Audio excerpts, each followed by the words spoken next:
ಶಾಸಕರಾದಂಥ ಶ್ರೀಯುತ ಕೋರ್ತಾ ಇದ್ದೀನಿ.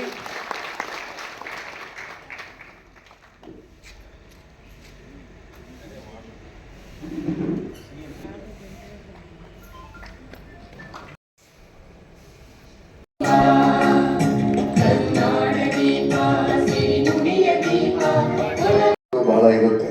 ಯಾಕಂದ್ರೆ ಬೆಳಿಗ್ಗೆ ಅಷ್ಟೊತ್ತಿಗೆ ನಾವು ದಿನ ಎಲ್ಲ ಕಸ ಮಾಡಿರ್ತೀವಿ, ಬೆಳಿಗ್ಗೆ ಅಷ್ಟೊತ್ತಿಗೆ ಎಲ್ಲ ಶುಚಿತ್ವವಾಗಿರುತ್ತೆ. ಅದೆಲ್ಲ ತಮ್ಮಗಳ ಒಂದು ಕಷ್ಟದಿಂದ, ತಮ್ಮಗಳ ಒಂದು ಏನು ಕೆಲಸ ಮಾಡಬೇಕು ಅನ್ನೋ ಒಂದು ಇಚ್ಛಾಶಕ್ತಿಯಿಂದ ಈ ನಗರ ಕ್ಲೀನ್ ಆಗ್ತಾ ಇದೆ. ಇವಾಗ ತಾವು ನಿರ್ಲಕ್ಷ್ಯ ವಹಿಸಿದ್ರೆ, ಇವಾಗ ಬೆಂಗಳೂರೆಲ್ಲ ನೋಡಿದ್ರೆ ಡೆಂಗು ಬಂದಿದೆ, ಎಲ್ಲ ಕಡೆನೂ ಮಲೇರಿಯಾ, ಕಾಲರಾ ಈ ಥರ ಎಲ್ಲ ಅಂಟು ರೋಗಗಳು ಬರೋ ಚಾನ್ಸಸ್ ಬಹಳ ಇರುತ್ತೆ. ಹಾಗೆ ಏನು ವರ್ಷ ಕಳೆದಂಗೆ ಪೌರ ಕಾರ್ಮಿಕರಿಗೆ ಏನೇನು ಸವಲತ್ತು ಬೇಕೋ, ಅವ್ರ ಸಂಬಳಗಳೇ ಆಗಲಿ, ಇಲ್ಲ ಹೆಲ್ತ್ ಚೆಕಪ್ಪೇ ಆಗಲಿ, ಇಲ್ಲ ಯಾವುದೇ ರೀತಿಯಾದ ಅವರ ಸಮಸ್ಯೆಗಳಿದ್ರೂ ಪುರಸಭೆ ಮುಂದೆ ಇದ್ದು ಅವನ್ನ ಬಗೆಹರಿಸ್ತಾ ಇದೆ. ತಮಗೆಲ್ಲ ಗೊತ್ತಿದೆ, 17 ಮನೆ ಕಟ್ತಾ ಇದ್ದೀವಿ ಇಲ್ಲಿ ಪೌರ ಕಾರ್ಮಿಕರಿಗೆ. ಕಾರಣಾಂತರದಿಂದ ಆ ಕೆಲಸ ಸ್ಥಗಿತಗೊಂಡಿತ್ತು. ಈಗ ಅದೆಲ್ಲ ಕ್ಲಿಯರ್ ಆಗಿದೆ. ಇನ್ನು ಕೆಲವೇ ದಿವಸದಲ್ಲಿ ಅಲ್ಲಿ ಮನೆಗಳು ಫಿನಿಶ್ ಆಗಿ ಅದು ಫಲಾನುಭವಿಗಳು ಕೊಡ್ತಾರೆ. ಹಾಗೆ ಪ್ರತಿ ವರ್ಷ ನಾವು ಮೆಡಿಕಲ್ ಚೆಕಪ್ ಮಾಡ್ತಾ ಇತ್ತು. ಆ ಮೆಡಿಕಲ್ ಚೆಕಪ್ ಸುಮ್ಮನೆ ನಾಮಕಾವಸ್ಥೆ ಮಾಡಿದೆ, ನಾವು ಅದನ್ನ ಫಾಲೋ ಅಪ್ ಮಾಡೋ ಒಂದು ಪ್ರೊಸೀಜರ್ನ ಕಳೆದ ವರ್ಷದಿಂದ ನಾವು ಇಂಪ್ಲಿಮೆಂಟ್ ಮಾಡಿದ್ದೀವಿ. ಮೆಡಿಕಲ್ ಚೆಕಪ್ ಮಾಡಿಬಿಟ್ಟು ಕಳಿಸ್ಬಿಟ್ರೆ ಮುಂದೆ ಅವ್ರಿಗೆ ಯಾವುದೇ ವಿಧವಾದ ತೊಂದರೆ ಬರ್ದಿದ್ದಂಗೆ ನೋಡ್ಕೊಳ್ಳೋದು ಪುರಸಭೆ ಜವಾಬ್ದಾರಿ. ಈ ರೀತಿ ಹಂತವಾಗಿ ಯಾವುದೇ ಸಂಬಳ ಆಗಲಿ, ಅವ್ರಿಗೆ ಕಾರ್ಮಿಕರಿಗೆ ಅವ್ರಿಗೆ ಏನು ಸಂಬಳ ಕೊಡ್ಬೇಕು ಅದನ್ನ ಬಹಳ ಬೇಗನೆ ನಾವು ಮಾಡ್ತಾ ಇದ್ದೀವಿ. ಇದೆಲ್ಲ ಯಾಕೆ ಅಂತ ಹೇಳಿದ್ರೆ, ನೀವು ಎಷ್ಟು ಚೊಕ್ಕಟವಾಗಿ ನಗರವನ್ನು ಇಟ್ಕೊಂಡಿದ್ದೀರೋ ಅಷ್ಟು ಚೊಕ್ಕಟವಾಗಿ ಕೆಲಸಗಳು ಆಗ್ತಾ ಇರುತ್ತೆ. ಈ ಒಂದು ಕಾರ್ಮಿಕ ದಿನಾಚರಣೆಗೆ ನನ್ನನ್ನು ಕರೆಸಿ 2 ಮಾತು ಮಾತಾಡೋದು ಅವಕಾಶ ನಮಗೆಲ್ಲ. ಕಾರ್ಮಿಕರ ದಿನಾಚರಣೆ ಅಂಗವಾಗಿ ಈ ವೇದಿಕೆಯ ಅಧ್ಯಕ್ಷತೆ ವಹಿಸಿರ್ತಕ್ಕಂಥ ನಮ್ಮ ಪುರಸಭೆಯ ಪ್ರಥಮ ಪ್ರಜೆ PH ರಾಜೇಶ್ ಅವರೇ, ಅದೇ ರೀತಿ ಈಗ ತಾನೇ ಉದ್ಘಾಟನೆ ನೆರವೇರಿಸಿದಂಥ ಜನಪ್ರಿಯ ಶಾಸಕರು, ಪಾವಗಡ ತಾಲೂಕಿನ ಅಭಿವೃದ್ಧಿಯಲ್ಲಿ ಮುಂಚೂಣಿಯಲ್ಲಿ ಇರ್ತಕ್ಕಂಥ ಶಾಸಕರು, ತಂದೆಗೆ ತಕ್ಕ ಮಗನಾಗಿ ಕೆಲಸ ನಿರ್ವಹಿಸ್ತಕ್ಕಂಥ HVV ವೆಂಕಟೇಶಣ್ಣವರೇ, ಅದೇ ರೀತಿ ಎಲ್ಲ ನಮ್ಮ ಉಪಾಧ್ಯಕ್ಷರಾದಂಥ ಗೀತಾಕ್ಕನವರೇ, ವೇದಿಕೆ ಮೇಲಿರುವ ಎಲ್ಲ ನಮ್ಮ ಸಹಪಾಠಿ ಪುರಸಭೆ ಸದಸ್ಯರೇ, ಪೌರ ಕಾರ್ಮಿಕರೇ, ನೀರು ಸರಬರಾಜು. ಪೌರ ಕಾರ್ಮಿಕರ ದಿನಾಚರಣೆ ಒಂದು ಹಬ್ಬವಾಗಿ ಆಚರಣೆ ಮಾಡಬೇಕು. ಬರೀ ಪೌರ ಕಾರ್ಮಿಕರೊಬ್ಬರೇ ಆಚರಣೆ ಮಾಡೋದಲ್ಲ, ಈ ಪೌರ ಕಾರ್ಮಿಕರ ದಿನಾಚರಣೆಯನ್ನು ಆಚರಿಸುವುದು ಪ್ರತಿಯೊಬ್ಬ ನಾಗರಿಕನ ಕರ್ತವ್ಯ. ಯಾಕಪ್ಪ ಅಂದ್ರೆ ದೇಶದಲ್ಲಿ ಗಡಿ ಕಾಯೋ ಸೈನಿಕರು ಯಾವ ಥರನೋ ನಮ್ಮ ಪೌರ ಕಾರ್ಮಿಕರು ಸಹ ಒಬ್ಬ ಈ ಪಾವಗಡ ಪಟ್ಟಣವನ್ನು ಕಾಯೋ ಸೈನಿಕರು. ಇವತ್ತು ಅವರು ಬೆಳಿಗ್ಗೆ ಸ್ವಚ್ಛತೆ ಮಾಡದಿದ್ರೆ ಅನೇಕ ರೋಗ ರುಜಿನಗಳು ಬರ್ತವೆ. ಯಾವುದೇ 1-2 ದಿನ ಪೌರ ಕಾರ್ಮಿಕರು ಕೆಲಸ ಮಾಡಿದ ನೋಡಿ. ನೀರು ಸರಬರಾಜು ಸಿಬ್ಬಂದಿ ಕಷ್ಟ ಏನು ಅಂತ ನಾನು ಕೂಡ ಲೀಕೇಜ್ ಕೆಲಸ ಮಾಡಿದ್ದೀನಿ, ನೈಟ್ ಕಂಪೋಸ್ಟ್ ಕೆಲಸ ಮಾಡಿದ್ದೀನಿ, ಎಲ್ಲ ಮಾಡಿದ್ದೀನಿ. ನೈಟ್ ಡ್ಯೂಟಿ ಮಾಡೋರು ಬೆಳಗ್ಗೆ ಇದಕ್ಕೆ ಲೋಡ್ ಮಾಡಿದ್ರೆ ಮಾತ್ರ ನೀರು ಬಿಡಕ್ಕೆ ಸಾಧ್ಯ. ನಮ್ಮ ಸಲ್ಲಿಸ್ತಾ ಇದ್ದೀನಿ. ಮೊದಲು ಇಂಥ ಅಧ್ಯಕ್ಷರು ನಾವು ನಮ್ಮ ದೊಡ್ಡಪ್ಪನವರಾದಂಥ ವೆಂಕಣ್ಣಪ್ಪರವರ ಅವಧಿಯಲ್ಲಿ GS ಧರ್ಮಪಾಲನವರಿದ್ರು. ಅವರು ಮಾಡಿರ್ತಕ್ಕಂಥ ಅಭಿವೃದ್ಧಿ ಕಾರ್ಯಗಳೇ ಇವತ್ತು ಕೂಡ ಪಟ್ಟಣದಲ್ಲಿ ಅವರ ಜೋಡಿ ಹಂಗಿತ್ತು. ಅದೇ ರೀತಿ ಇವಾಗ ನಮ್ಮ ಅಧ್ಯಕ್ಷರಾದಂಥ ರಾಜೇಶ್ ಮತ್ತು HV ವೆಂಕಟೇಶಣ್ಣವರ ಇದರಲ್ಲಿ ಕೂಡ ಅಭಿವೃದ್ಧಿ ಕಾರ್ಯಗಳು ಆಗ್ಬೇಕನ್ನೋದು ನನ್ನ ಆಸೆ. ಪಾವಗಡ ಪಟ್ಟಣಕ್ಕೆ ನೀರು ಸರಬರಾಜು ಮಾಡಿ ಯಾವ ರೀತಿ ಪಾವಗಡ ಪಟ್ಟಣದ ಭಗೀರಥ ಅಂತ ನಮ್ಮ ದೊಡ್ಡಪ್ಪನವರು ಹೆಸರು ಗಳಿಸಿದಾರೋ ಅದನ್ನು ಮೀರಿ ಕೂಡ ನಮ್ಮ ಶಾಸಕರಾದಂಥ HV ವೆಂಕಟೇಶ್ ಅವರು ಈ ತರ ಕೆಲಸಗಳು ಮಾಡ್ತಾ ಇದ್ರೆ ಅಭಿವೃದ್ಧಿ ಕಣ್ಣಿಗೆ ಕಾಣಿಸ್ತಾ ಇದೆ. ನಿಮ್ಗೆಲ್ಲ ಗೊತ್ತಿರಂಗೆ ಪ್ರತಿಯೊಂದು ಏರಿಯಾದಲ್ಲೂ, ಹಳ್ಳಿಗಳಲ್ಲಿ, ಪ್ರತಿಯೊಂದರಲ್ಲೂ ನಮ್ಮ ಇಡೀ ಕರ್ನಾಟಕ ರಾಜ್ಯದಲ್ಲೇ ಪ್ರಪ್ರಥಮ ಶಾಸಕರು ಅನ್ಬೋದು. ಯಾಕಂದ್ರೆ ನಮ್ಮ ಮುಖ್ಯಮಂತ್ರಿಗಳಾದ ಸಿದ್ದರಾಮಯ್ಯ ಏನೇ ಕೇಳಿದ್ರು ಕೂಡ ನಮ್ಮ ವೆಂಕಟೇಶಣ್ಣ ಅವರಿಗೆ ಪಾವಗಡ ಪಟ್ಟಣಕ್ಕೆ ಕೊಡ್ತಾರೆ. ಅವ್ರು ಏನು ಆಸೆ ಪಡೋದಿಲ್ಲ. ಪಾವಗಡ ಪಟ್ಟಣದ ಅಭಿವೃದ್ಧಿನೇ ಅವ್ರದ್ದೇ. ಮೊದಲನೇದಾಗಿ ನಮ್ಮ ಶಾಸಕರಿಗೆ ನಾನು ಕೃತಜ್ಞತೆಯನ್ನು ಸಲ್ಲಿಸುತ್ತಾ, ಇನ್ನು ನಮ್ಮ ವಾಟರ್ ಸಪ್ಲೈ ಸಿಬ್ಬಂದಿಗೆ ಇದುವರೆಗೂ 3 ತಿಂಗಳಾದ್ರೂ ಕೂಡ ಸಂಬಳ ಆಗಿಲ್ಲ. ನಮ್ಮ ಅಧ್ಯಕ್ಷರು ಅದ್ರ ಬಗ್ಗೆ ಗಮನ ಹರಿಸ್ಬೇಕು. ಯಾಕಂದ್ರೆ ಕಾಂಟ್ರಾಕ್ಟರ್ ಕೂಗ್ಕೊಂತಾರೆ, ಅವರು 2 ತಿಂಗಳಾದ್ರೂ 3 ತಿಂಗಳಾದ್ರೂ ದುಡ್ಡು ಕೊಡೋದಿಲ್ಲ. ಪ್ರತಿ ತಿಂಗಳು 5ನೇ ತಾರೀಕು ಅವ್ರು ಸಂಬಳ ಮಾಡಂಗೆ ಅಧ್ಯಕ್ಷರು ಗಮನ ಹರಿಸಿ ನಮ್ಮ ಪೌರ ಕಾರ್ಮಿಕರಿಗೆ ಮಾಮೂಲಾಗಿ ನೇರ ನೇಮಕಾತಿ ಅವರಿಂದ ದುಡ್ಡು ಬರ್ತಾ ಇದೆ. ಸುಮಾರು ವರ್ಷಗಳಿಂದ ಇದನ್ನೇ ನಂಬ್ಕೊಂಡು ಜೀವನ ಮಾಡ್ತಾ ಇದ್ದಾರೆ ನಮ್ಮ ನೀರು ಸರಬರಾಜು ಸಿಬ್ಬಂದಿ. ಶಾಂತಪ್ಪ ಆಗ್ಬೋದು, ರಿಯಾಜ್ ಆಗ್ಬೋದು. ರಿಯಾಜ್ ವಯಸ್ಸೇ ಆಗೋಯ್ತು ಪಾಪ. ಇದ್ರಲ್ಲೇ ಇದು ಬಿಟ್ರೆ ಏನ್ ಮಾಡ್ಬೇಕಂತ ಹೊರಗಡೆ ಅವ್ರ ಕೆಲಸ ಏನು ಗೊತ್ತಾಗ್ತಾ ಇಲ್ಲ. ಅದಕ್ಕೋಸ್ಕರ ಕಾಂಟ್ರಾಕ್ಟರ್ ನಮ್ಮಿಂದ ಆಫೀಸಿಂದ ಚೆಕ್ ತಗೊಂಡೋಗಿ ಚೀಫ್ ಆಫೀಸರ್ ಕೊಟ್ಮೇಲೆ ಚೆಕ್ ಅವ್ನು ವಾರಕ್ಕೂ 10 ದಿನಕ್ಕೂ ಕೊಡ್ತಾರೆ. ಅದಕ್ಕೋಸ್ಕರ ಕಾಂಟ್ರಾಕ್ಟ್ ಕರ್ಸ್ಬಿಟ್ಟು ಮೊದಲನೇದಾಗಿ ಅವ್ರು ಪ್ರತಿ ತಿಂಗಳು 5ನೇ ತಾರೀಕು ಅವ್ರಿಗೆ ಅಕೌಂಟ್ಗೆ ಅಮೌಂಟ್ ಹಾಕ್ಬೇಕು. ನಂತರ ಅವ್ರಿಗೆ ಚೆಕ್ ಕೊಡಿ ಸರ್ ನೀವು. ಅದಕ್ಕೋಸ್ಕರ ನಮ್ಮ ಶಾಸಕರು ಇದ್ರ ಬಗ್ಗೆ ಗಮನ ಹರಿಸಬೇಕು. ಇನ್ನ ಅನೇಕ ವಿಚಾರಗಳಿದೆ ಮಾತಾಡಕ್ಕೆ. ಯಾವ್ದಾದ್ರು ಇವಾಗ ನಮ್ಮ ಗಂಗಾಧರ ಅಂತ ಒಂದು 5 ತಿಂಗಳ ಕೆಳಗಡೆ ಅವ್ರಿಗೆ ಏನೋ ಒಂದು ಪಾಪ ಅಪ್ಸೆಟ್ ಆಯ್ತು, ಆರೋಗ್ಯ ಸರಿ ಇರಲಿಲ್ಲ. ಯಾರೊಬ್ರು ಸಹಾಯ ಮಾಡಲಿಲ್ಲ, ಗುತ್ತಿಗೆದಾರರು ಸಹಾಯ ಮಾಡಿಲ್ಲ, ಯಾರು ಸಹಾಯ ಮಾಡಲಿಲ್ಲ. ಅವರವರೇ ಒಂದು 1500 ರೂಪಾಯಿ ಹಾಕೊಂಡು ಇವತ್ತು ಗಂಗಾಧರ ಅಂತ ಅವ್ರನ್ನೇ ಪಾಪ ಇದು ಮಾಡಿದ್ದಾರೆ ಅಂತ. ಕೆಲಸ ಮಾಡ್ಬೇಕಾದ್ರೆ ಏನಾರ ಅಪಘಾತಗಳಾದ್ರೆ ವಿಮೆ ಸೌಲಭ್ಯ ಏನಾರ ಇದ್ರೆ ಕಾಂಟ್ರಾಕ್ಟ್ ಏನ ಹಾಕ್ಬೋದು, ಇಲ್ಲ ಅಂದ್ರೆ ಆಫೀಸಿಂದ ಹಾಕ್ಬೋದು. ಅವ್ರು ಯಾವುದೇ ರೀತಿಯಾದಂಥ ಭದ್ರತೆ ಇಲ್ಲ ನಮ್ಮ ನೀರು ಸರಬರಾಜು ಸಿಬ್ಬಂದಿಗೆ. ದಯವಿಟ್ಟು ಮಾನ್ಯ ಶಾಸಕರು, ನಮ್ಮ ಅಧ್ಯಕ್ಷರಾದಂಥ ರಾಜೇಶ್ ಅವರು ಇದ್ರ ಬಗ್ಗೆ ಗಮನ ಹರಿಸಿ ಅವ್ರಿಗೆ ಅನುಕೂಲ ಮಾಡಬೇಕಾಗಿ ತಮ್ಮೆಲ್ಲರಲ್ಲಿ ಪ್ರಾರ್ಥನೆ ಮಾಡ್ತಾ ಈ 2 ಮಾತನ್ನು ಅವಕಾಶ ಮಾಡಿಕೊಟ್ಟು ಎಲ್ಲ ನೆಚ್ಚಿನ ನಾಯಕರು, ನಮ್ಮ ಶಾಸಕರು ವೆಂಕಟೇಶಣ್ಣವರೇ ಮತ್ತು ಈ ವೇದಿಕೆಯಲ್ಲಿ ಅಲಂಕರಿಸಿರುವಂಥ ಉಪಾಧ್ಯಕ್ಷರಾದಂಥ ಗೀತಾ ಹನುಮಂತರಾಯಪ್ಪ ಅವರೇ ಮತ್ತು ಈ ವೇದಿಕೆಯಲ್ಲಿ ಉಪಸ್ಥಿತಿರುವಂಥ ಎಲ್ಲ ನನ್ನ ಗೌರವಾನ್ವಿತ ಸದಸ್ಯರುಗಳು ಮತ್ತು ಮುಖಂಡರುಗಳೇ, ಈ ದಿವಸ ಪೌರ ಕಾರ್ಮಿಕರ ದಿನಾಚರಣೆ ಅಂಗವಾಗಿ ನಾವು ಇವತ್ತು ಅಂಬೇಡ್ಕರ್ ಸರ್ಕಲ್ನಿಂದ ಅಂಬೇಡ್ಕರ್ಗೆ ಮಾಲಾರ್ಪಣೆ ಮಾಡಿ ಅಲ್ಲಿಂದ ಮೆರವಣಿಗೆಯ ಮುಖಾಂತರ ನಾವು ನಮ್ಮ ಪುರಸಭೆ ಆವರಣಕ್ಕೆ ಬಂದು ಒಂದು ಕಾರ್ಯಕ್ರಮವನ್ನು ಹಮ್ಮಿಕೊಂಡಿದ್ದೀವಿ. ಈ ದಿವಸ ಪೌರ ಕಾರ್ಮಿಕರಿಗೆ ನಾವು ಒಂದು ಏನೇ ಮಾಡಿದ್ರು ಪೌರ ಕಾರ್ಮಿಕರಿಗೆ ಕಾಲು ತೊಳೆದು ಪೂಜೆ ಮಾಡಬೇಕು.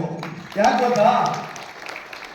ಈ ವಿಚಾರದಲ್ಲಿ ನಾವು ಸದಸ್ಯರು ಆಗ್ಲಿ, ಅಧ್ಯಕ್ಷರಾಗ್ಲಿ, ಉಪಾಧ್ಯಕ್ಷರಾಗ್ಲಿ, ಯಾವ ಸದಸ್ಯರೇ ಆಗ್ಲಿ ಪೌರ ಕಾರ್ಮಿಕರು ಸೇವೆ ಮಾಡಿರೋಂಥದಕ್ಕೆ ನಾವು ಇವತ್ತು ಓಪನ್ ಆಗಿ ಓಡಾಡಬೇಕು ಅಂದ್ರೆ ಅವ್ರದೇ ಸೇವೆ ಮುಖ್ಯ. ಯಾಕೆ ಅಂದ್ರೆ ಅವ್ರು ಮಾಡೋಂಥ ಸೇವೆ ಅಪಾರವಾದ ಸೇವೆ. ಅವ್ರು ಮಾಡೋಂಥ ಇದು ಯಾಕೆಂದ್ರೆ ಪಟ್ಟಣದಲ್ಲಿ, ಇಡೀ ರಾಜ್ಯದಲ್ಲಿ ಇವತ್ತು ನಮ್ಮ ಪಾವಗಡ ತಾಲೂಕಿನಲ್ಲಿ, ನಮ್ಮ ಪಾವಗಡ ಪುರಸಭೆಯಲ್ಲಿ ಅವ್ರು ಮಾಡೋಂಥ ಸೇವೆ ಕರ್ನಾಟಕದಲ್ಲಿ ಎಲ್ಲೂ ಇಲ್ಲ. ಇದು ನಾನು ಘಂಟಾಘೋಷವಾಗಿ ಹೇಳ್ತಾ ಇದ್ದೀನಿ. ಯಾಕಂದ್ರೆ ನಮ್ಮ ಟೌನ್ ಅಲ್ಲಿ ಬೆಳಿಗ್ಗೆ 5 ಗಂಟೆಗೆ ಬಂದು ಎದ್ದು ಪ್ರತಿ ವಾರ್ಡ್ಗಳಲ್ಲಿ, ಪ್ರತಿ ಗಲ್ಲಿಗಳಲ್ಲಿ ಹೋಗಿ ಅವರು ಸೇವೆ ಮಾಡ್ಕೊಂಡು ಬರ್ತಾರೆ. ಮತ್ತೆ ನಮಗೆ ಏನಂದ್ರೆ ಇವರು ಅಷ್ಟು ಸೇವೆ ಮಾಡಿದವರಿಗೆ ನಮ್ಮ ಅಧಿಕಾರಿಗಳು ಸ್ವಲ್ಪ ಎಡವಟ್ಟು ಮಾಡ್ತಾರೆ. ನಾನು ಹಿಂದೆ ಇದೇ ಸಭೆಯಲ್ಲಿ ಮುಂದೆ ಬರುವಂತ ದಿನಗಳಲ್ಲಿ ನಮ್ಮ ಶಾಸಕರಿಂದ ಅವರಿಗೆ ಅವ್ರ ಮನೆಗಳು ಉದ್ಘಾಟನೆ ಮಾಡಬೇಕು ಅಂತ ಹೇಳ್ಬಿಟ್ಟು ನನಗೆ ಹೆಚ್ಚಿನ ಕನಸಿತ್ತು. ಆದ್ರೆ ನಮ್ಮ ಅಧಿಕಾರಿಗಳು ಅದನ್ನ ಗಮನ ಹರಿಸಿಲ್ಲ. ಯಾಕೆಂದ್ರೆ ಅವ್ರು 17 ಮನೆ ಕಟ್ಸಿದ್ದಾರೆ. ನಮ್ಮ ಹಿಂದೆ ನಮ್ಮ ಮಾಜಿ ಸಚಿವರು ವೆಂಕಟಪ್ಪ ಅಂತ ಟೈಮಲ್ಲಿ ಗುದ್ಲಿ ಪೂಜೆ ಮಾಡಿ ಅವ್ರಿಗೊಂದು ಮನೆಗಳು ಕಟ್ಟಬೇಕು ಅಂತ ಹೇಳ್ಬಿಟ್ಟು 17 ಮನೆ ಕಟ್ಸಿದ್ದಾರೆ. ಆದ್ರೆ ನಮ್ಮ ಅಧಿಕಾರಿಗಳು ಎಷ್ಟೇ ನಾನು ಬಾಯಿ ಪಡ್ಕೊಂಡ್ರು ಅವರು ಅದನ್ನ ಗಮನ ಹರಿಸ್ತಾ ಇಲ್ಲ. ನಾನಿವತ್ತು ಇದೇ ದಿವಸ 23ನೇ ತಾರೀಕು ಸೆಪ್ಟೆಂಬರ್ ನಾನು ಕೊಡಬೇಕು ಅಂತ ಹೇಳ್ಬಿಟ್ಟು ಗುದ್ಲಿ ಪೂಜೆ ಮಾಡಿದಲ್ಲ ಅವತ್ತು ಆ ಮನೆಗಳಿಗೆ ಶಾಸಕರಿಂದ ಉದ್ಘಾಟನೆ ಮಾಡಿಸಿ ಅವರೆಲ್ಲರಿಗೂ ಕೊಡಬೇಕು ಅಂತ ಬಹಳ ಆಸೆ ಇತ್ತು. ಆದ್ರೂ ಅದು ನಮ್ಮ ಅಧಿಕಾರಿಗಳು ಮಾಡ್ತಾ ಇಲ್ಲ. ನನಗದು ಬೇಜಾರಾಗಿದೆ. ಯಾಕಂದ್ರೆ ಅವ್ರು ಮಾಡೋಂಥ ಸೇವೆಗೆ ನಾವು ಸದಾ ಸಿದ್ಧವಾಗಿರ್ಬೇಕು. ಒಂದು ಯಾಕಂದ್ರೆ ಇವತ್ತು ಏನ್ ನಮ್ಮ ಪಾವಗಡ ಟೌನ್ ಅಲ್ಲಿ ಪೌರ ಕಾರ್ಮಿಕರಾಗ್ಲಿ ಮತ್ತು ವಾಟರ್ ಮ್ಯಾನ್ಗಳಾಗ್ಲಿ, ನಮ್ಮ ಸಿಬ್ಬಂದಿ ವರ್ಗರಾಗ್ಲಿ, ಯಾರೇ ಆಗ್ಲಿ ಅವ್ರು ಮಾಡೋಂಥ ಕೆಲಸಗಳಿಗೆ ನಾವು ಇವತ್ತು ತಲೆ ಎತ್ಕೊಂಡು ಓಡಾಡ್ಬೋದು. ಗೊತ್ತಾ? ಒಂದು ವಿಚಾರದಲ್ಲಿ ಇವತ್ತು ನಮ್ಮ ಕೆಲವು ಸದಸ್ಯರುಗಳು ಹೇಳ್ತಾ ಇದ್ರು. ಯಾಕಂದ್ರೆ 7ನೇ ವಾರ್ಡ್ ಸದಸ್ಯರು ಒಂದು ಮಾತು ಹೇಳಿದ್ರು, 3 ತಿಂಗಳು ಆಯ್ತು ವಾಟರ್ ಮ್ಯಾನ್ ಒಳಗೆ ನಾವು ಸ್ಯಾಲರಿ ಕೊಟ್ಟಿಲ್ಲ ಅಂತ. ಹೌದು, ನಿಜ. ಆ ತಪ್ಪು ಯಾರ್ದು? ನಾನು ಬಂದು ಕೇವಲ ಇನ್ನ 21 ದಿವಸ 22 ದಿವಸ ಆಗಿದೆ ಅಧ್ಯಕ್ಷರಾಗಿ. ಅಲ್ಲಿ ಅಧಿಕಾರಿಗಳು ಮಾಡಿರೋ ಎಡವಟ್ಟು ಏನು, ಟೆಂಡರ್ ಕರೆದು ಟೆಂಡರ್ದಲ್ಲಿ ಟೆಕ್ನಿಕಲ್ ಶಾಕ್ಷನ್ ಇಲ್ಲ ವಾಟರ್ ಸಪ್ಲೈ ಅವರಿಗೆ ಬಿಲ್ ಮಾಡೋದ್ರೆ ಮಾಡಕ್ ಬರೋದಿಲ್ಲ ಒಂದು. ಮತ್ತೆ ಈಗ ಹೊಸದಾಗಿ ಚೀಫ್ ಆಫೀಸರ್ ಆಗಿ ಬಂದಿದ್ದಾರೆ, ಅವ್ರಿಗೂ ಸ್ವಲ್ಪ ಪ್ರಾಬ್ಲಮ್ ಇದೆ. ಏನಂದ್ರೆ ಕೀ ಪ್ರಾಬ್ಲಮ್, ಆ ಕೀ ಪ್ರಾಬ್ಲಮ್ ಆದ್ರೆ ಮಾತ್ರ ಅವ್ರಿಗೂ ಸ್ಯಾಲರಿ ಕೊಡಕ್ ಬರೋದು, ಹೆಂಗಂದ್ರೆ ಕೊಡಕ್ ಬರಲ್ಲ. ಯಾಕೆ ಅಂದ್ರೆ ನಾನು ಯಾವುದೇ ಕಾರ್ಮಿಕರ ವಿಚಾರದಲ್ಲಾಗ್ಲಿ ಯಾವುದೇ ಇದ್ರಲ್ಲಾಗ್ಲಿ ಮುಂಚೂಣಿಯಾಗಿ ನಾನು ನಿಂತ್ಕೊಂಡು ಅವ್ರು ಕೆಲಸ ಮಾಡೋರು. ಯಾಕಂದ್ರೆ ಅವ್ರು ಕರೆಕ್ಟ್ ಆಗಿದ್ರೆ ನಾವು ಕರೆಕ್ಟ್ ಆಗಿರ್ತೀವಿ. ಈ ವಿಚಾರ ನಮ್ಮ ಸದಸ್ಯರಿಗೆಲ್ಲರಿಗೂ ಗೊತ್ತಿದೆ. ಆದ್ರೂ ಇಷ್ಟು ಹೋರಾಟ ಎಲ್ಲ ಮಾಡಿ ಶನಿವಾರಕ್ಕೆ ಚೆಕ್ ತೆಗಿಯಕ್ಕೆ ಏರ್ಪಾಡು ಮಾಡಿದ್ದೀನಿ. ಮೋಸ್ಟ್ಲಿ ಇವತ್ತೆಲ್ಲ ಚೆಕ್ ತೆಗಿಬೋದು ಅವ್ರದ್ದು. ಯಾವುದೇ ವಿಚಾರಕ್ಕಾಗಲಿ ಅವ್ರಿಗೆ ಅನ್ಯಾಯಕ್ಕೆ ನಾನು ಯಾವತ್ತೂ ಬಿಡೋದಿಲ್ಲ. ನೀವೇನೇ ಹೇಳಿದ್ರು ನಾನು ಅವ್ರ ಕೆಲಸ ಮಾಡೋಕೆ ಸಿದ್ಧವಾಗಿರ್ತೀನಿ. ಒಂದು ಮತ್ತೆ ನಮ್ಮ ಶಾಸಕರಲ್ಲಿ ಒಂದು ವಿನಂತಿ, ನಾನು ಸುಮಾರು ಬಂದು ಅವಲೇ 3ನೇ ಟರ್ಮ್ ಸದಸ್ಯನಾಗಿದ್ದೀನಿ. ಈ ದಿವಸ ನಮ್ಮ ಶಾಸಕರಲ್ಲಿ ಏನೂ ಇಲ್ಲ. ಹಿಂದೆ ಪೌರ ಕಾರ್ಮಿಕರು 58 ಜನ ಇದ್ರು. 58 ಜನ ಇದ್ದ ಸಮಯದಲ್ಲಿ ಆ ದಿವಸ ಸರ್ಕಾರ ಏನಾಗಿದೆ ಅಂದ್ರೆ 700 ಜನಕ್ಕೆ ಒಬ್ಬ ಪೌರ ಕಾರ್ಮಿಕನಂತ ನೇಮಕ ಮಾಡಿ ಅದರಲ್ಲಿ 43 ಜನಕ್ಕೇನೋ ಮಾಡಿದ್ದಾರೆ. ಯಾಕಂದ್ರೆ ಅವರು ನಗರದಲ್ಲಿ ಮಿನಿಮಮ್ 700 ಜನಕ್ಕೆ ಒಬ್ಬ ಪೌರ ಕಾರ್ಮಿಕ ಅಂತ, ಅದರಲ್ಲಿ 15 ಜನ ಕಮ್ಮಿ ಆದರು. ಅದಕ್ಕೋಸ್ಕರ ಈ ತರ ಪ್ರಾಬ್ಲಮ್ ಇದಾಗಿರೋದಕ್ಕೋಸ್ಕರ ಸರ್ಕಾರದ ನಾಮ್ಸಲ್ಲಿ ಅವ್ರಿಗಾಗಿದೆ. ಮತ್ತೆ ನಮ್ಮ ಶಾಸಕರಲ್ಲಿ ಒಂದು ವಿನಂತಿ, ಸುಮಾರು 20-25 ವರ್ಷದಿಂದ ನಮ್ಮ ಏನು ವಾಟರ್ ಸಪ್ಲೈ ಅವರು ಇದ್ದಾರೋ ಅವರು ಪ್ರತಿಯೊಬ್ಬರಿಗೂ ಬೆಳಿಗ್ಗೆ ಎದ್ದು ಬಂದ್ರೆ ಅವರು ನೀರಿನ ಅನುಕೂಲವಾಗಿ ಓಡಾಡ್ತಾ ಇರ್ತಾರೆ. ಅವ್ರಿಗೆ ನಮ್ಮ ಘನ ಸರ್ಕಾರ ಸಿದ್ದರಾಮಯ್ಯ ಸರ್ಕಾರ, ಯಾಕಂದ್ರೆ ಬಡವರಿಗೋಸ್ಕರ ಇರೋ ಸರ್ಕಾರ ಅದು. ಅವರು ಇವತ್ತು ನಮ್ಮ ಶಾಸಕರಲ್ಲಿ ಇಷ್ಟ ವಿನಂತಿ, ಅವ್ರಿಗೊಂದು ಪರ್ಮನೆಂಟ್ ಆಗಿ ಏನಾದ್ರು ನಮ್ಮ ಸರ್ಕಾರದಿಂದ ಅವ್ರಿಗೆ ಅನುಕೂಲ ಮಾಡಿಕೊಟ್ರೆ ನಿಮ್ಗೆ ತುಂಬಾ ಧನ್ಯವಾದಗಳು ಹೇಳ್ಬೇಕಂತ ನಾನು ಅನ್ಕೊತಾ ಇದ್ದೀನಿ.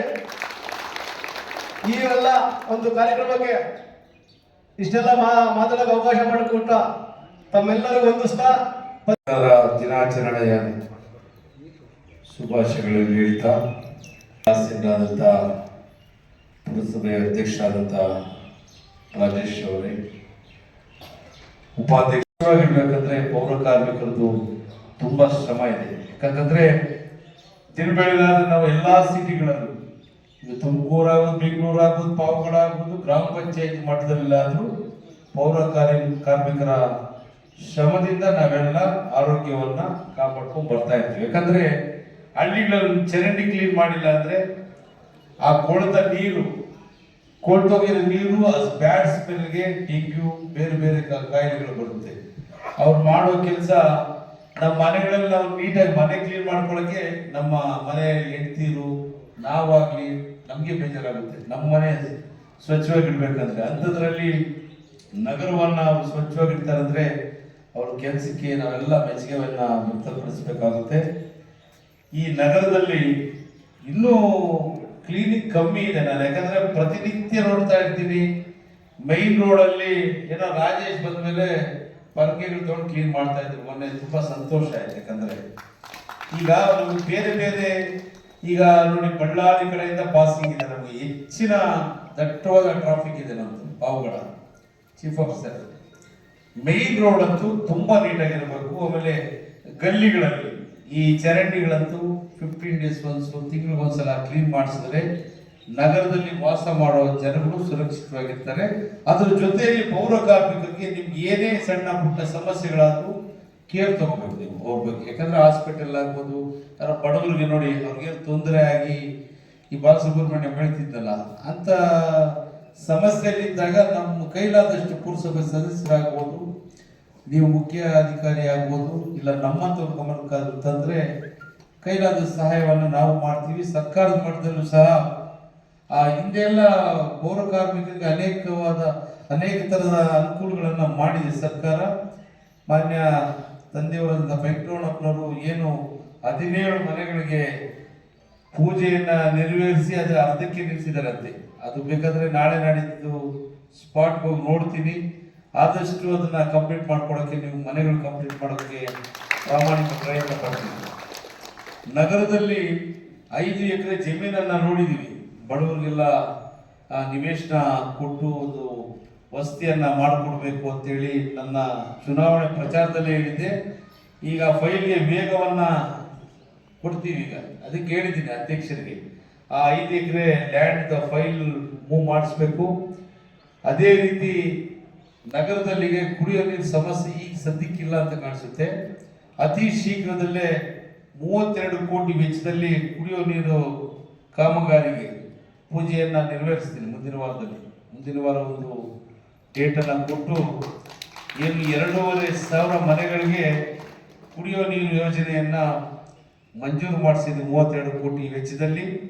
ಅಪ್ಪರ್ ಭದ್ರಾ ತುಂಗಭದ್ರಾ ಕುಡಿಯೋ ನೀರಿಂದ ಅದರಲ್ಲೂ 1,000 ಮನೆ ಈ ಭಾಗ ಸೇರಿಸಿದ್ದೀವಿ ಅಂತ ಹೇಳ್ತಾ ಇದ್ರು. ಅದನ್ನು ಪರಿಶೀಲನೆ ಪಾವಗಡದಲ್ಲಿ ಏನೇನು ಡೆವಲಪ್ಮೆಂಟ್ ಕೈಲಿ ಸಾಧ್ಯವಾಗುತ್ತೋ ಇನ್ನು 3.5 ವರ್ಷದಲ್ಲಿ ಎಲ್ಲ ಪೂರೈಸ್ತೀನಿ ಅಂತ ಈ ಸಂದರ್ಭದಲ್ಲಿ ನಿಮ್ಗೆ ಹೇಳ್ತಾ, ನಗರವನ್ನ ಸ್ವಚ್ಛವಾಗಿಡ್ಬೇಕಂತೇಳಿ ಇನ್ನೊಂದು ಸಾರಿ ತಮ್ಮ ಪೌರ ಕಾರ್ಮಿಕರಲ್ಲಿ ಮನವಿಯನ್ನು ಮಾಡ್ತೇನೆ. ಯಾಕಂದ್ರೆ ನೀವಿಲ್ಲ ಅಂದ್ರೆ ನೀಟ್ನೆಸ್ ಇರಲ್ಲ. ಹಾಗಾಗಿ ನಗರವನ್ನ ಸ್ವಚ್ಛವಾಗಿಡ್ಬೇಕು. ಆಮೇಲೆ ಈ ತಳ್ಳೋ ಗಾಡಿಯ ಒಂದು ತುಂಬಾ ಕಾಟ ಆಗಿದೆ. ನೀವೇನು ಮಾಡಿಲ್ಲ, ಆ ತಳ್ಳೋ ಗಾಡಿಗಳು ತಗೊಂಡ್ಬಂದು ಮುನ್ಸಿಪಲ್ ಹಾಕ್ಸ್ಬಿಟ್ರು ತಂದು ಹೇಳ್ತೀನಿ. ರೋಡ್ ಸೈಡಲ್ಲಿ ವ್ಯಾಪಾರ ಮಾಡ್ಕೊತಾರೆ, ಅಲ್ಲೇ ಟಾರ್ಪಲ್ ಸುತ್ತಾರೆ, ಅಲ್ಲೇ ಬಿಟ್ಬಿಟ್ಟು ಹೋಗ್ತಾರೆ. ತಿರ್ಗಿ ನಾಳೆ ಬೆಳಿಗ್ಗೆ ಬರೋದು. ಅದರಲ್ಲಿ ಏನು ಹುಳ ಹುಟ್ಟಗಳಿರ್ಬೋದು, ಗಲೀಜು, ಡಸ್ಟು ಎಲ್ಲ ಸೇರ್ಕೊಂಡು ಸಾಂಕ್ರಾಮಿಕ ರೋಗಗಳು ಹಿಂಗೆ ಬರೋದು. ಹಂಗಾಗಿ ಏನಾದರೂ ನಾನು ಟೈಟ್ ಮಾಡೋಕೆ ಹೋದ್ರೆ ನಮ್ಮ ಕೌನ್ಸಿಲರ್ಗಳು ಫೋನ್ ಮಾಡ್ತಾರೆ, ಸ್ವಲ್ಪ ಲೂಸ್ ಮಾಡು ಅಂತಾರೆ. ಹಾಗಾಗಿ ನೋಡ್ದಂಗೆ ಹೋಗ್ತಾ ಇದ್ದೀನಿ. ಇದು ಆಗ್ಬಾರ್ದು. ಯಾಕಂದ್ರೆ ಈ ಬಾಳೆಹಣ್ಣು ಗಾಡಿಗಳು ಅಲ್ಲೆಲ್ಲ ತಿಂತಾರೆ, ಅಲ್ಲೇ ಚಿಪ್ಪೆ ಎಸ್ತಿರ್ತಾರೆ, ಗಲೀಜ್ ಮಾಡಿರ್ತಾರೆ, ಅಲ್ಲೇ ಟಾರ್ಪಲ್ ಸುತ್ತಾರೆ, ಹೋಗ್ತಾರೆ. ಅವಕ್ಕೆಲ್ಲ ಮುಖ್ಯ ಅಧಿಕಾರಿಗಳು ಕ್ರಮ ತಗೋಬೇಕು. ಯಾಕಂದ್ರೆ ನಗರ ಸ್ವಚ್ಛವಾಗಿಲ್ಲ ಅಂದ್ರೆ ಏನ್ ಗಲೀಜಪ್ಪ, ಪಾವಗಡದಲ್ಲಿ ಕಾಲಿಡಕ್ಕೆ ಜಾಗ ಇಲ್ಲ ಅಂತ ಜನಗಳು ಮಾತಾಡ್ತಾರೆ ಬೇರೆ ಬೇರೆ. ಯಾಕಂದ್ರೆ ದೇವಸ್ಥಾನಕ್ಕೆ ಬೇರೆ ಬೇರೆ ಜಿಲ್ಲೆಗಳಿಂದ ಬರ್ತಾ ಇರ್ತಾರೆ. ನಮ್ಮ ಶನಿ ಮಹಾತ್ಮ ದೇವರು ಪ್ರಸಿದ್ಧಿಯಾದ ದೇವರಾಗಿರೋದ್ರಿಂದ ಬರೋ ಜನಗಳು ನೋಡ್ತಾ ಇರ್ತಾರೆ. ಹಾಗಾಗಿ ನಗರವನ್ನ ಸ್ವಚ್ಛವಾಗಿಡ್ಬೇಕು. ತಾಲ್ಲೂಕಲ್ಲಿ ಟ್ರಾಫಿಕ್ ಜಾಸ್ತಿ ಆಗಿದೆ ಅಂತೇಳಿ ಮಾನ್ಯ PWD ಸಚಿವರಾದಂತಹ ಸತೀಶ್ ಜಾರಕಿಹೊಳಿ ಅವರ ಹತ್ರ ಮನವಿ ಮಾಡಿಕೊಂಡು ಒಂದು 8-10 ಬಾರಿ ಕೇಳ್ಕೊಂಡಿದ್ದಕ್ಕೆ ಅಪ್ರೂವ್ ಕೊಟ್ಟಿದ್ದಾರೆ ನಮ್ಮ ಬೈಪಾಸ್ ರಸ್ತೆಯನ್ನ ಪಾವಗಡದಲ್ಲಿ. ಯಾಕಂದ್ರೆ ಸಿಕ್ಕಾಪಟ್ಟೆ ಟ್ರಾಫಿಕ್, ಒಂದು ಕಡೆ 2 ಕಡೆ ಪಾರ್ಕಿಂಗ್ ಮಾಡಿರ್ತಾರೆ, ಹೆವಿ ವೆಹಿಕಲ್ಸ್ ಬರ್ತಾ ಇರುತ್ತೆ. ಹಾಗಾಗಿ ಮನವಿ ಮಾಡ್ಕೊಂಡಾಗ ಹಿಂಗೆ ಸಿಕ್ಕಾಪಟ್ಟೆ ಟ್ರಾಫಿಕ್ ಇದೆ, ನೀವು ಒಳ್ಳೆ ಹೆಸರುತನ ಸ್ಯಾಂಕ್ಷನ್ ಮಾಡಿ ಅಂದರೆ DPR ಮಾಡಲಿಕ್ಕೆ 25 ಲಕ್ಷ ಹಣವನ್ನು ಬಿಡುಗಡೆ ಮಾಡಿದ್ದಾರೆ. ಅದು ಅತಿ ಶೀಘ್ರದಲ್ಲೇ ಬ್ಲೂ ಪ್ರಿಂಟ್ ರೆಡಿ ಆಗಿದ ತಕ್ಷಣ ಸರ್ವೆ ಮಾಡಿಸಿ ಅತಿ ಶೀಘ್ರದಲ್ಲೇ ಕ್ಯಾಬಿನೆಟ್ ಅಪ್ರೂವ್ ತಗೊಳ್ತೀವಿ ಅಂತ ನಂಬಿಕೆನೂ ಇದೆ. ಮಾನ್ಯ ಮುಖ್ಯಮಂತ್ರಿಗಳು ಸಹ ಎಲ್ಲ ವಿಷಯದಲ್ಲೂ ಸಹಕಾರ ಕೊಡ್ತಾ ಇದ್ದಾರೆ. ನನಗೆ ಮೊನ್ನೆ ಹೇಳಿದೆ, ನಾನು ರಾಜೇಶ್ ಬಾಬಣ್ಣವರೆಲ್ಲ ಇಂಜಿನಿಯರ್ಗಳು ಕರೆಸಿ ಮಾತಾಡಿದ್ವಿ. ಇದು ಹಳೆಯದು, ಒಂದು 8-10 ವರ್ಷದ ಕೆಳಗಡೆ ಸರ್ವೆ ಪ್ರಕಾರ 3,500 ಮನೆಗಳಿಗೆ ಮಾತ್ರ ಕುಡಿಯೋ ನೀರಿನ ವ್ಯವಸ್ಥೆ ಮಾಡಿದ್ದಾರೆ ಈಗ ಪೈಪ್ಲೈನಲ್ಲಿ. ಅದನ್ನ ಈಗ ನಗರ ಬೆಳ್ಕೊಂಡ್ಬಿಟ್ಟಿದೆ, ಸುತ್ತಲೂ 2-3 ಕಿಲೋಮೀಟರ್ ಎಕ್ಸ್ಟೆಂಡ್ ಆಗ್ಬಿಟ್ಟಿದೆ. ಹಂಗಾಗಿ ಮಾನ್ಯ ಮುಖ್ಯಮಂತ್ರಿಗಳ ಹತ್ರ ಚರ್ಚೆ ಮಾಡಿದೆ ನಾನು ಮೊನ್ನೆ. ಮಾನ್ಯ ಬೈರತಿ ಸುರೇಶ್ ಇದ್ರು ಮಂತ್ರಿಗಳು. ಇನ್ನ 32 ಕೋಟಿ ಕೊಟ್ಟಿದ್ದಾರೆ. ಈ ಇನ್ನೊಂದು ಯಾವುದು ಉಳಿಯಾರಿಗೆ 40 ಕೋಟಿ ಕೊಟ್ಟಿದ್ದಾರೆ. ಪಾವಗಡ ದೊಡ್ಡ ನಗರಕ್ಕೆ 32 ಕೋಟಿ ಕೊಟ್ಟಿದ್ದಾರೆ ಅಂತ CM ಮಾತ್ರ ಗಲಾಟೆ ಮಾಡಿದ್ರು. ಇಲ್ಲ ಬೈರತಿ ಸುರೇಶ್ ಅಲ್ಲೇ ಹೇಳಿದ್ರು, ನಿನಗೆ ಇನ್ನು 25ರಿಂದ 28 ಕೋಟಿ ಅಷ್ಟು ಹಣ ಕೊಟ್ರೆ ನಗರ ಸಂಪೂರ್ಣವಾಗಿ ಕುಡಿಯೋ ನೀರು ಕೊಡಬಹುದು ಅಂತ ಹೇಳಿದ್ದಕ್ಕೆ ಮಾನ್ಯ ಮುಖ್ಯಮಂತ್ರಿಗಳು ಸೂಚನೆಯನ್ನು ಕೊಟ್ಟಿದ್ದಾರೆ ನಮ್ಮ ಬೈರತಿ ಸುರೇಶ್ ಮಂತ್ರಿಗಳಿಗೆ. ಆದಷ್ಟು ಬೇಗ ಅದನ್ನು ಸಹ ಇದು ಕೆಲಸ ಪ್ರಾರಂಭ ಮಾಡ್ತೀವಿ, ಇದು ಮುಗಿಯೋದ್ರೊಳಗಡೆನೂ ಅದನ್ನು ಸಹ ಅಪ್ರೂವ್ ತಗೋತೀನಿ ಅಂತ ಈ ಸಂದರ್ಭದಲ್ಲಿ ಹೇಳ್ತಾ, ನಮ್ಮ ನಗರದಲ್ಲಿ ಸುಮಾರು ಪೌರ ಕಾರ್ಮಿಕರುಗಳು ಬೇರೆ ಬೇರೆ ಕಾಮಗಾರಿ ಮಾಡುವಂತ ಕಾರ್ಮಿಕರು ಏನೇನಿದ್ದಾರೆ, ಈ ಬಡಿಗೆ ಕೆಲಸ ಮಾಡ್ತಾರಲ್ಲ, ಇಲ್ಲ ಇದು ಕಾರ್ಪೆಂಟರ್ಸ್, ಅವರು ಮೆಕ್ಯಾನಿಕ್ಗಳು ತುಂಬಾ ಬಡವರಿದ್ದಾರೆ. ಹಂಗಾಗಿ ನಾನು ಈ ಸಾರಿ ಜಮೀರ್ ಅಹಮದ್ ಅವ್ರ ಹತ್ರನೂ ಮಾತಾಡಿದ್ದೀನಿ. 1,000 ಸ್ಲಮ್ ಬೋರ್ಡಿಂದ ಮನೆಗಳು ಕೊಡ್ಬೇಕಂತ. ಏನು ಸ್ವಲ್ಪ ಸರ್ಕಾರದಲ್ಲಿ ಸ್ವಲ್ಪ ಫೈನಾನ್ಷಿಯಲಿ ಏರುಪೇರು ಇರೋದ್ರಿಂದ ಈ ಮಾರ್ಚಲ್ಲಿ ಕನಿಷ್ಠ 100-150 ಕೋಟಿ ಹಣವನ್ನು ಮಂಜೂರು ಮಾಡ್ತೀವಿ ಅಂತ ಮುಖ್ಯಮಂತ್ರಿಗಳು ನಮಗೆ ಎಲ್ಲರಿಗೂ ಆಶ್ವಾಸನೆಯನ್ನು ಕೊಟ್ಟಿದ್ದಾರೆ, ಎಲ್ಲ ಶಾಸಕರಿಗೂ. ಹಾಗಾಗಿ ಈ ವರ್ಷದಲ್ಲಿ ಕೈ ಮೀರಿ ಕೆಲಸ ಮಾಡಿದ್ದೀನಿ ನಾನು. ಯಾಕಂದರೆ 5 ಗ್ಯಾರಂಟಿಗಳನ್ನು ನಮ್ಮ ಮಾನ್ಯ ಮುಖ್ಯಮಂತ್ರಿಗಳು ಸಿದ್ದರಾಮಯ್ಯನವರು ಬಡವರ ಪರವಾದಂಥ 5 ಗ್ಯಾರಂಟಿಗಳೇನು ಜಾರಿಗೆ ತಂದರು. ಹಾಗಾಗಿ ಸ್ವಲ್ಪ ಜಾಸ್ತಿ ಮಟ್ಟದ ಅಭಿವೃದ್ಧಿಗೆ ಮಾಡಲಿಕ್ಕಾಗಿಲ್ಲ. ಮುಂದಿನ ಮಾರ್ಚಿಂದ ಇನ್ನು ನನ್ನ ಅಂದುಕೊಂಡಷ್ಟು ಡಬಲ್ ಕೆಲಸ ಮಾಡುವ ನಂಬಿಕೆ ನನಗೂ ಇದೆ. ಹಾಗಾಗಿ ನಗರದ ಎಲ್ಲ ಸಮಸ್ಯೆಗಳನ್ನು ಬಗೆಹರಿಸಲಿಕ್ಕೆ ಪ್ರಾಮಾಣಿಕವಾದ ಪ್ರಯತ್ನವನ್ನು ಪಡ್ತೀನಿ. ಈ ಒಂದು ಪೌರ ಕಾರ್ಮಿಕರ ದಿನಾಚರಣೆಯ ಪೌರ ಕಾರ್ಮಿಕರಿಗೆ ಶುಭಾಶಯಗಳನ್ನು ಹೇಳ್ತಾ, ನಿಮ್ಮ ಕುಂದು ಕೊರತೆಗಳೇನಾದರೂ ಇದ್ದರೆ ಬನ್ನಿ ಕೇಳ್ರಿ, ನನ್ನ ಕೈಲಾದಷ್ಟು ಸಹಾಯ ಆರ್ಥಿಕವಾಗಿ ಮಾಡ್ತೀನಿ, ನನ್ನ ಸ್ವಂತ ಎಷ್ಟಾಗುತ್ತೋ ಮಾಡ್ತೀನಿ. ಸರ್ಕಾರದ ಮಟ್ಟದಿಂದ ನಿಮ್ಗೆ ಏನು ಅನುಕೂಲಗಳು ಮಾಡಲಿಕ್ಕಾಗುತ್ತೆ ಅದನ್ನು ಸಹ ಪ್ರಾಮಾಣಿಕವಾಗಿ ಮಾಡ್ತೀನಿ ಅಂತ ಹೇಳ್ತಾ, ಈ ಸಂದರ್ಭದಲ್ಲಿ ಈ ಒಂದು ಕಾರ್ಮಿಕ ದಿನಾಚರಣೆಯ ಆಚರಣೆಗೆ ಆಹ್ವಾನ ಮಾಡಿದಂಥ ಎಲ್ಲ ಪುರಸಭಾ ಅಧ್ಯಕ್ಷರು. ಪಾವಗಡಕ್ಕೆ ಇರೋದು ಒಂದೇ ಒಂದು ಕೆರೆ, ನಮಗೆಲ್ಲ ಗೊತ್ತಿದೆ. ಆ ಕೆರೆ ಎತ್ತಿನೊಳಗಾಗಲಿ ಇಲ್ಲ ಅಪ್ಪರ್ ಭದ್ರಾಗಲಿ ಸ್ವಲ್ಪ ವಾಟರ್ ಲೆವೆಲ್ ಇಂಪ್ರೂವ್ ಆಗಿತ್ತು. ಅದೇ ರೀತಿ ಯಾವುದಾದ್ರೂ ಒಂದು ಅಪ್ಪರ್ ಭದ್ರಾ ಆಗಲಿ ಯಾವ ಸುಂಟು ಬಲ್ಲ ಅದಕ್ಕೆ ದಯವಿಟ್ಟು ಶಾಸಕರು ಸೇರಿಸ್ಬೇಕಂತ ಕೇಳಿ. ಆಮೇಲೆ ಈ KSRTC ಕೊಡ್ಬೇಕಂತ ನೀವೊಂದು ರೆಸಲ್ಯೂಷನ್ ಮಾಡಿ 2 DC ಹತ್ರ ಮಾತಾಡ್ತೀನಿ. ಚಿತ್ರದುರ್ಗ DC, ತುಮಕೂರು DC ಮಾತಾಡಿದ್ದೀನಿ. ನೀವು KSRTC ರಿಜಿಸ್ಟ್ರೇಷನ್ ಮಾಡ್ಕೊಳ್ಬೇಕು. ಸ್ವಲ್ಪ ಗೈಡ್ಲೈನ್ಸ್ ಏನೇನಿದೆ ತರಿಸ್ಕೊಂಡು ಸ್ವಲ್ಪ ಸೀರಿಯಸ್ಸಾಗಿ ಅಟೆಂಡ್ ಮಾಡಬೇಕು. ಅದನ್ನು KSRTC ಕೊಟ್ಟರೆ ಡೆವಲಪ್ ಮಾಡ್ತಾರೆ. ಏನು 100 ಕೋಟಿ ಕೊಡ್ತಾರಂತೆ ಒಂದೊಂದು ಬಸ್ ಸ್ಟ್ಯಾಂಡ್ಗೆ. KSRTC ಅಧ್ಯಕ್ಷರಿಗೂ ಪ್ರೆಷರ್ ಕೊಟ್ಟಿದ್ದೀನಿ, ಆದಷ್ಟು ಬೇಗ ಕಮಿಷನರ್ ಹತ್ರನೂ ಮಾತಾಡಿದ್ದೀನಿ. ನೀವು KSRTCಗೆ ರಿಜಿಸ್ಟ್ರೇಷನ್ ಮಾಡಿಕೊಟ್ರೆ ಅದು ಕಂಡೀಷನ್ಸ್ ನಿಮ್ಮಲ್ಲಿ ಏನಿದೆ, ಪುರಸಭೆಯಲ್ಲಿ ಏನಿದೆ, KSRTCಯಲ್ಲಿ ಏನು ಕಂಡೀಷನ್ಸ್ ಇದೆ, ಟರ್ಮ್ಸ್ ಆ್ಯಂಡ್ ಕಂಡೀಷನ್ಸ್ ಸ್ವಲ್ಪ ಡೀಟೇಲಾಗಿ ತಿಳ್ಕೊಂಡು ನಾನು ಬ್ರೀಫ್ ಮಾಡಿದ್ರೆ ನಾನು ಮಂತ್ರಿಗಳ ಹತ್ರ ಅಧ್ಯಕ್ಷರ ಹತ್ರ ಮಾತಾಡಿ ಆದಷ್ಟು ಬೇಗ ಈ ಕೆಲಸ ಮಾಡಬೇಕು ನಾವು. ಇಲ್ಲ ಹಳೆ ಬಸ್ ಸ್ಟ್ಯಾಂಡ್ ಹಿಂದ್ಗಡೆ ಆಗ್ಬೋದು, ಈಗ ಸಿವಿಲ್ ಬಸ್ ಸ್ಟ್ಯಾಂಡ್ ಆಗುತ್ತೆ. ಎರಡಲ್ಲಿ ಯಾವುದಾದ್ರು ಒಂದು ಹ್ಯಾಂಡ್ ಓವರ್ ಮಾಡಿದ್ರೆ ಡೆವಲಪ್ ಆಗುತ್ತೆ. ಹಾಗಾಗಿ ಅಫಿಷಿಯಲ್ ಮೀಟಿಂಗ್ ಕರೆದು ಮಾಡ್ರಿ. ಇಬ್ಬರು DC ಬರೋಕೆ ಹೇಳ್ತೀನಿ, ತುಮಕೂರು DC, ಚಿತ್ರದುರ್ಗ DC. ಬೇಕಾದ್ರೆ ಅಧ್ಯಕ್ಷರು ಕರೆಸ್ತೀನಿ ಆ ಮೀಟಿಂಗ್, ಬೇಕಾದ್ರೆ ಕೂತ್ಕೊಂಡು ಫೈನಲ್ ಮಾಡೋದು. ಮಾಡ್ತೀನಿ, ಅದೆಲ್ಲ ಮಾಡಿದ್ದೀನಿ, ಎಲ್ಲ ನಡೀತಾ ಇದೆ. ಮ್ಯೂಸಿಕಲ್ ಚೇರ್ ಪ್ರಥಮ ಶ್ರೀಮತಿ ಗಂಗರತ್ನಮ್ಮ ತೃತೀಯ ಬಹುಮಾನ. ಮ್ಯೂಸಿಕಲ್ ಚೇರ್ ಶ್ರೀಮತಿ ಲಕ್ಷ್ಮಿ ತೃತೀಯ. ಥ್ರೋಬಾಲ್ ತಂಡ ಪ್ರಥಮ